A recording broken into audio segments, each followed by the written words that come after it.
Are you guys ready for the final chapter of The Little Riders? Let me show you the pictures first. This is chapter 6.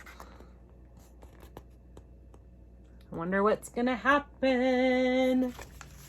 Here we go.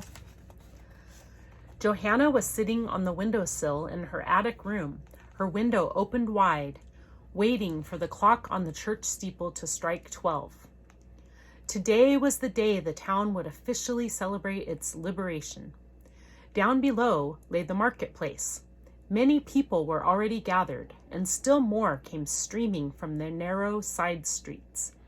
From all the old houses, flags were flying, bright with color, red, white, and blue. They seemed to romp with the strong, warm wind, as if they wanted to make up for the 5 years they had been lying hidden in dusty attics or closets. Behind the doors, underneath the church steeple, the little riders were waiting, their hands clasping the swords, ready to salute each other.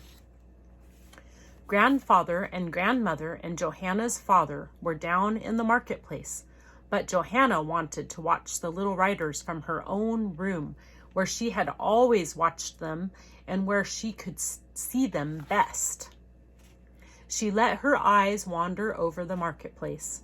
Grandfather and grandmother were standing close together, and next to them stood Dirk. He waved his cap at Johanna when grandfather pointed her out to him.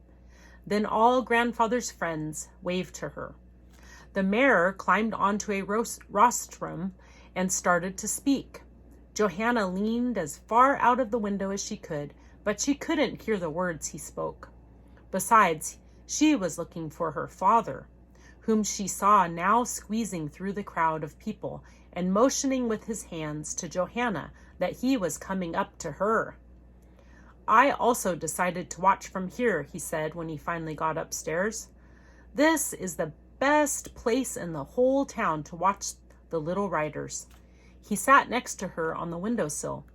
While outside the mayor was talking, Johanna's father took her hand. We have had so little time to talk together, he said.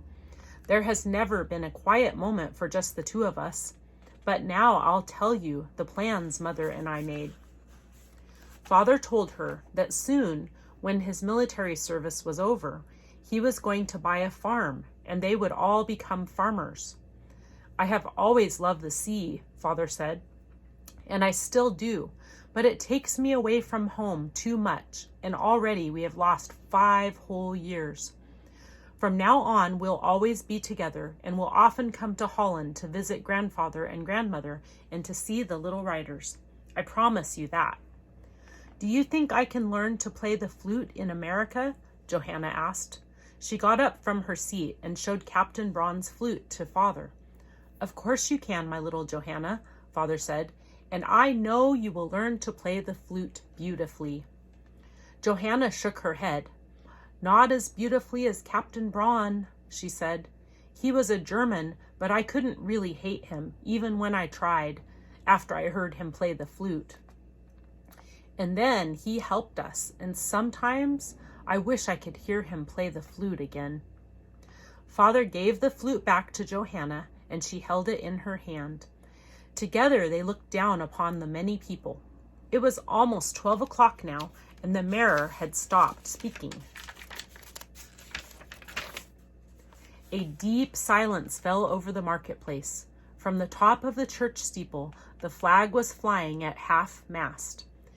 In the 3 minutes before the clock struck 12, the town thought of all the people who had died during the 5 years of occupation, the young men and women who had fought for the freedom of their country and who would never return, and the old people and children who had died from starvation during the last winter of the war. Then the clock started to strike the hour, and the flag was hoisted to the top. Behind her eyes, Johanna felt a sharp, prickly feeling as she watched the little doors. In one hand, she still held the flute. With the other, she squeezed her father's hand very tightly. In the marketplace, everybody looked up at the church steeple as the clock struck the last note. "Here they come," Father said to Johanna.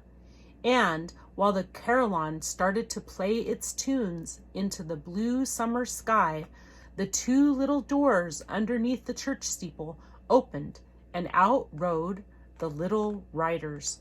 They rode out, proud and beautiful as ever, over a free town and its jubilant people. And that, my friends, is the end of the Little Riders. I hope you enjoyed the story, and please like and subscribe to my channel, and I'll bring you more books. Bye.